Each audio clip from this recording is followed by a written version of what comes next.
Hello all and welcome back to my YouTube channel Maths with Harshinder. If you are new to the channel, you need to subscribe, right, so that you can keep watching my latest videos and you can get useful information. In this video, we are going to cover questions 7 to 12 of our standard sample question paper of Maths for class 10. Okay, now let's start solving the question. You can see that we are given Olympic rings made of 5 congruent circles, right? So these are the Olympic rings and ये जो हमारे पास 5 circles है, 5 circles क्या है? Congruent. Now what does congruent means? That all these circles are exactly the same, right? They have the same radius and which is 1 centimeter, right? Intersect and form, these circles are intersecting at these points, right? And ये क्या कर रहे हैं? ये chord form कर रहे हैं by joining the point of intersection of two circles. तो यहाँ पे two circles intersect किए, right? इस point पे, यहाँ पे again ये दोनों circles intersect कर रहे हैं, तो इन दोनों points को join करके हमारे पास एक chord बन रही है इस तरह से AB, and हमें उस chord की length कितनी given है? 1 centimeter. So same thing is happening here, right? यहाँ पे हमारे पास दो circles की intersection point है, right? एक chord है, यहाँ पे भी हमारे पास है and similarly यहाँ पे है. Now what we are supposed to do is find total area of dotted regions, right? तो ये हमारा dotted regions है जो यहाँ पे इन circles के intersection से जो area form हुआ वो हमने dotted regions वाला area जो है find करना है. Okay, to understand this image हम क्या करते हैं, अभी पहले हम सिर्फ एक circle लेने वाले हैं. So you can see here in this circle, right? अगर मैं यही एक chord draw करूँ, right? So जब हम एक सर्कल में कॉर्ड ड्रॉ करते हैं तो हमें जो ये रीजन मिल जाता है, ये रीजन क्या कहलाता है हमारा? This region is known as our segment, ठीक है? And how do we find area of a segment? Area of segment निकालने के लिए इस सेगमेंट के साथ सेंटर से जो एक सेक्टर फॉर्म हो रहा है हमारे पास, राइट, हम इस पूरे सेक्टर में से जब इस ट्राइंगल का एरिया माइनस कर देंगे तो हमें इस सेगमेंट का एरिया मिल जाएगा ना. और इस डायग्राम में हमें कितने सेगमेंट्स चाहिए? एक पोर्शन ये हो गया हमारा, राइट? इस तरफ भी उतना ही इक्वल पोर्शन फॉर्म हो रहा है, राइट? एंड ये बात हुई यहाँ पे एक जगह पे. हमारे पास टोटल कितने सेगमेंट्स हो गए? 2 यहाँ हो गए, 3, 4, 5, 6, 7, 8. So we need to find total area of 8 segments, right? Okay. So to find area of segments हमें क्या चाहिए? Area of sector and area of your triangle. तो let's see उसके लिए हमें क्या क्या चाहिए. We know कि जो हमारा हर एक सर्कल है इसका हमारे पास रेडियस कितना है? 1 सेंटीमीटर, राइट? अब यहाँ से सेंटर से मैं A पॉइंट तक रेडियस ड्रॉ कर लूं, चाहे मैं अपना B पॉइंट तक रेडियस ड्रॉ कर लूं, दैट इज 1 सेंटीमीटर. एंड जो हमारी ये कॉर्ड है इसकी भी लेंथ हमारे पास कितनी है? 1 सेंटीमीटर लेंथ है, राइट? ओके, पहले हमें करना क्या था? फॉर्मूला लिखते हैं, लेट्स सी, फिर देखते हैं हमें और क्या क्या वैल्यूज चाहिए. हमारा एरिया ऑफ सेगमेंट किसके बराबर होता है? That is area of sector minus area of triangle. ये जो हमारा ट्रायंगल यहाँ पे फॉर्म हो रहा है ना. Okay, so area of sector का क्या फॉर्मूला है हमारे पास? That is pi theta upon 360 into R square minus area of triangle क्या है हमारे पास? Half into A B sine theta. What is A B? A B are any two sides of the triangle. And हमें एक और चीज क्या चाहिए? Theta. We need angle in the triangle, any one angle, right? So since this is an equilateral triangle, right, all the three sides are 1 centimeter, so we know equilateral triangle forms 60 degree angle, right? तो वहां से हमें क्या पता चला? Area of segment क्या हो गया हमारा? Pi theta is your 60 degree divided by 360. R square कितना है हमारा? 1 का square minus half. A B भी कितना हो गया? ए और बी दोनों 1 सेंटीमीटर है. And sine 60 degree, sine 60 degree कितना होता है? √3 अपॉन 2. तो now after calculations what do we get here? We get pi upon 60 और 360 कैंसिल हो जाएगा. Pi upon 6 minus √3 upon 2 into 2 is 4. अच्छा, ये तो हमारा एक सेगमेंट का एरिया आया है, राइट? हमें टोटल कितने सेगमेंट्स चाहिए थे? 8 सेगमेंट्स. सो टोटल एरिया क्या बन जाएगा हमारे पास? Total area of segment would be this number multiplied by 8. Now let's check, do we have this answer? Yes, here it is. So your answer for this question is option number D, right? Okay, for this question we have an alternative for visually impaired students. Let's solve that question as well. तो उन्होंने कहा area of circle that can be inscribed in a square of 6 centimetre. तो हमें क्या निकालना है? Circle का area निकालना है जो सर्कल हम एक स्क्वायर के अंदर इंस्क्राइब कर रहे हैं, right? Okay, so let's draw. तो हमने एक स्क्वायर के अंदर एक सर्कल लेना है. I am going to draw rough sketch. ठीक है, तो हमने स्क्वायर के अंदर एक सर्कल ड्रॉ कर लिया. अब हमारी जो स्क्वायर है 6 सेंटीमीटर साइड का है. सो दिस इज हाउ हम एक साइड की मेजरमेंट लेते हैं, राइट? और अगर आपको एरिया ऑफ सर्कल निकालना है तो क्या फॉर्मूला है? एरिया ऑफ सर्कल किसके बराबर होता है? It is your pi r square. तो एरिया ऑफ सर्कल निकालने के लिए तो हमें रेडियस चाहिए सर्कल का. अब रेडियस कैसे निकालें हम सर्कल का? ओके, रेडियस क्या होता है? दैट इज सेंटर से लेके किसी भी एक पॉइंट की तरफ डिस्टेंस, राइट? अगर इस तरफ भी मैं ड्रॉ करूं, ये भी रेडियस है. रेडियस अगर हम डबल कर दे तो क्या कहलाता है? This is known as your diameter. तो हमें पता है कि जो हमारा सर्कल का डायामीटर है वो किसके बराबर है? दैट इज योर 6 सेंटीमीटर, है ना?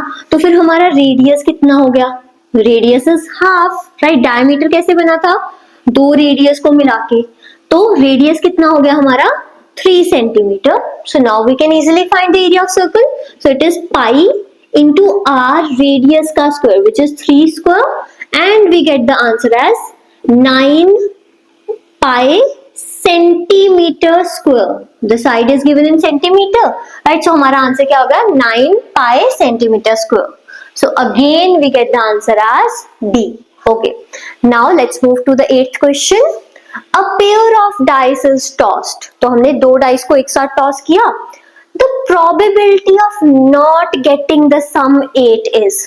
और कहते 8 ना आने की प्रोबेबिलिटी क्या है? ओके, अच्छा, जब हम 2 डाइस एक साथ थ्रो करते हो तो वी हैव मल्टीपल ना पॉसिबिलिटीज कि क्या क्या हो सकता है. हमारे पास दोनों डाइस पे 6 डिजिट्स हैं, तो हमारे पास टोटल कितनी आउटकम्स मिल रही है? 36, है ना? तो टोटल आउटकम्स कितनी होगी हमारी? सबसे पहले तो 36. Okay, there will be many cases जब सम 8 नहीं होगा, है ना? So rather हम ये देखें कि कब कब हमारा सम 8 नहीं है. What we can find is कि कितने टाइम्स हमारा सम 8 होने वाला है ना? So number of outcomes with sum 8. अच्छा, for 1 mark MCQ question you are not going to solve all of these things. So this is just explanation ना कि आपने क्या क्या कंसीडर करना है. Number of outcomes with sum 8 आपने पता करनी है. So आप सीधा वो outcomes काउंट करने वाले हो. You are not going to write everything, है ना? Okay, 8 कैसे बन सकता है? मैक्सिमम एक डाइस आपको 6 शो कर रही है, राइट? तो अगर आपको 8 फॉर्म करना है तो 6 के साथ हम 2 लेंगे. अब हो सकता है कि पहली डाइस पे 6 शो हो रहा है, हो सकता है दूसरी डाइस पे 6 शो हो रहा है ना?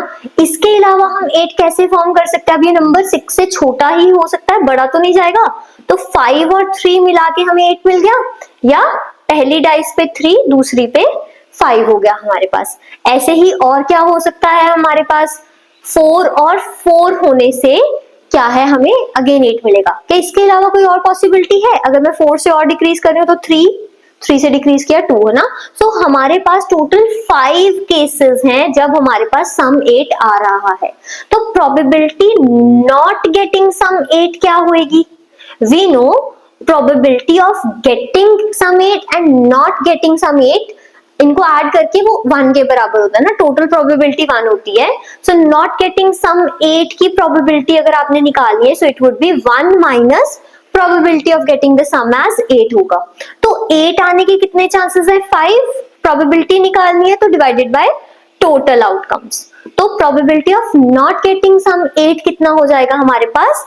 That would be 31 upon 36. So our answer is option number B. I hope that's clear. Now in your 9th question we are given 2 sin 5x is equal to √3 and हमें ये बताया गया है कि जो हमारा x एंगल है वो 0 और 90 डिग्री के इन बिटवीन है ना? एंड अब हमने x की वैल्यू फाइंड करनी है.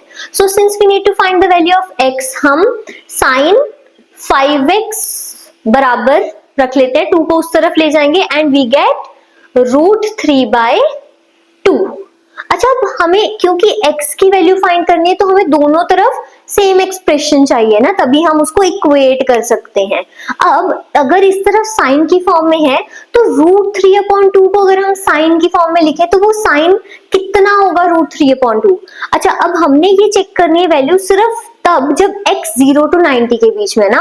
√3/2 साइन की वैल्यू काफी प्लेसेस पे आती है ना, तो √3/2 0 to 90 के बीच में अगर हम देखें तो we get this at sine 60 degree. ठीक है, अब अगर हम दोनों तरफ इक्वेट करें, अच्छा हम कैंसिल नहीं कर रहे हैं साइन को, राइट, ऐसा नहीं होता है, तो हमने क्या किया, 5x बराबर है हमारा 60 डिग्री के। तो अगर हमें x फाइंड आउट करना है तो हम क्या करेंगे, 60 डिग्री डिवाइडेड बाय 5, राइट। तो क्या मिल गया हमारा answer, so your answer is 12 degree, which is your option number B. I hope that's clear. Now we are going to move to the next question type, which is your 10th question. Let's check the question. उन्होंने कहा the sum of two numbers is 1 to 15. Okay, दो numbers का sum given है हमें, but हमें numbers नहीं पता। उन दो numbers का HCF कितना है, 81. ओके, अच्छा व्हाट इज HCF? HCF क्या है, हाईएस्ट कॉमन फैक्टर। ठीक है, ओके, सो मतलब जब हम इस नंबर को उन दो नंबर्स में से बाहर निकालते हैं इस फैक्टर को, तो पीछे उन दोनों नंबर्स के बीच में कुछ भी कॉमन नहीं रह जाता है ना। अब क्योंकि हमें दो नंबर्स नहीं गिवन तो हमें एज्यूम करने होंगे नंबर्स, एंड उनका HCF 81 है, तो 81 एक फैक्टर तो कॉमन होना ही चाहिए दो नंबर्स में। तो हमने एक नंबर लिया 81x, ठीक है, एंड हम दूसरा नंबर लेंगे 81y, बिकॉज 81 तो एक फैक्टर है ही है, बट क्योंकि this is the highest common factor 81, कोई और कॉमन फैक्टर नहीं हो सकता, सो हमारी एक कंडीशन रहेगी कि x और y दोनों क्या है, को प्राइम नंबर्स हैं हमारे पास। को प्राइम नंबर्स क्या होते हैं, जिन दो नंबर्स में आपस में कुछ भी कॉमन फैक्टर नहीं है, नॉट स्पेसिफिकली कि वो दोनों नंबर प्राइम होंगे, बट वो आपस में एक साथ एक प्राइम का कोरिलेशन फॉर्म कर रहे हैं कि दोनों नंबर्स में कोई भी और हमारे पास फैक्टर कॉमन नहीं बच रहा है ना। 81 हमने जो गिवन टू नंबर्स है उसमें से यही हाईएस्ट कॉमन फैक्टर है। अब कंडीशन क्या गिवन थी कि दोनों नंबर्स का सम क्या है हमारे पास, 1 to 15, राइट। तो अब हम कैसे सॉल्व करेंगे इसको, 81 हमने बाहर निकाल लिया एंड x प्लस वाई बराबर है हमारा 1 to 15 के, राइट। अब हमने क्या देखा यहाँ से, x प्लस वाई हमारा किसके बराबर हो जाएगा, 1 to 15 डिवाइडेड बाय 81। ओके, सो इधर आप इसको डिवाइड करके देख सकते हो, कॉमन फैक्टर कैंसिल कर लेंगे, बट बी केयरफुल है ना जब भी आप कैलकुलेशन कर रहे हो अपने पास। सो हम इसको सीधा पहले 9 से क्रॉस आउट कर लेते हैं and we get 135 here. Now again अगर आप 9 से डिवाइड करो तो हमें क्या मिल रहा है यहाँ पे, 15। तो हमारे पास क्या आ गया, x और y का जो सम है वो किसके बराबर है, 15।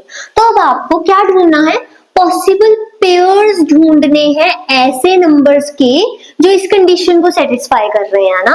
ओके, सो हमारे पास जो कंडीशन आ गई यहाँ पे वो क्या है कि x प्लस वाई किसके बराबर है, दैट इज इक्वल टू 15। तो हमें ऐसे दो को प्राइम नंबर्स ढूंढने हैं जिनका सम करके क्या बन रहा है, 15 बन रहा है। सो let's start checking such pairs. 1 और 14 को अगर आप ऐड करोगे तो 15 बनेगा, और क्या ये आपस में को प्राइम नंबर्स हैं, बिल्कुल हाँ है, ठीक है। उसके बाद नाउ 2 के साथ अगर हम 13 चेक कर रहे हैं तो हाँ ये भी को प्राइम नंबर है ना, इनमें कोई भी और कॉमन फैक्टर नहीं है। देन वी चेक 3 and 12, क्या ये दोनों नंबर को प्राइम है, बट इनका सम तो 15 है, बट इनका ये जो दो नंबर्स है वो को प्राइम नहीं है ना, इनमें कॉमन फैक्टर 3 हो गया। चलो अगला नंबर चेक करते हैं, 4 और हमारे पास क्या बन जाएगा, 11, इन दोनों का सम भी 15 है, क्या ये दोनों आपस में को प्राइम है, हाँ है। देन 5 and 10, क्या ये दोनों नंबर को प्राइम है, no, we have a common factor 5। Next 6 and 9, क्या 6 और 9 हमारे पास आपस में को प्राइम नंबर्स हैं, नहीं, इनमें भी 3 कॉमन फैक्टर आ गया। देन वी गेट 7 and 8, क्या ये दोनों आपस में को प्राइम है, बिल्कुल हाँ। अच्छा इससे आगे बढ़ रहे 8 और 7, ये तो रिपीट ही हो गया, so we are not suppose to go any further, हम आगे तो नहीं जाएंगे, ठीक है। तो मैक्सिमम आपको कितने पेयर मिले, this is not the answer, this is not the answer, and this is not the answer क्योंकि x और y इस केस में कोप्राइम नहीं है। तो we get 1 2 3 and total 4 pairs, right. तो पॉसिबल पेयर्स पूछे थे, so our answer is option number C. Let's move to our 11th question. So let's see, if the area of base of a right circular cone is 51 centimeter, okay, we are dealing with a right circular cone, okay, so right circular cone में हमारे पास जो base होता है वो क्या होता है, that is a circle, right। तो हमें क्या given है, area of base किसके बराबर है, that is 51 सेंटीमीटर स्क्वायर, और सर्कल का एरिया क्या होता है, it is pi r square which is equal to 51 centimetre square. Next क्या गिवन है, it's volume is 85 centimetre cube. तो वॉल्यूम ऑफ कोन क्या होता है हमारे पास, ओके, इसका फॉर्मूला भी चेक कर लेते हैं। We get volume of cone as 1/3 pi r square h, जो कि बराबर है 85 सेंटीमीटर क्यूब के, राइट। अब हम क्या करेंगे, हमें फाइंड क्या करना है, then height of the cone is, तो हमें इस h हाइट की वैल्यू निकालनी है ना। तो हाइट निकालने के लिए हमें इस तरफ रेडियस चाहिए, रेडियस कहाँ से मिलेगा, यहाँ से। अच्छा, इफ वी कैलकुलेट रेडियस, कितना लंबा कैलकुलेशन हो जाएगा अगर हम एग्जैक्टली पाई आर स्क्वायर की वैल्यू यहाँ सब्स्टिट्यूट कर दें, it's easy, right. Okay, so let's start. 1/3 pi r square कितना है हमारे पास, 51 सेंटीमीटर स्क्वायर है ना, इधर सेंटीमीटर स्क्वायर है, इधर सेंटीमीटर क्यूब है, अल्टीमेटली हमें हाइट मिल जाएगा सेंटीमीटर में, है ना। ओके, सो अभी मैं यूनिट्स अवॉइड कर रही हूँ।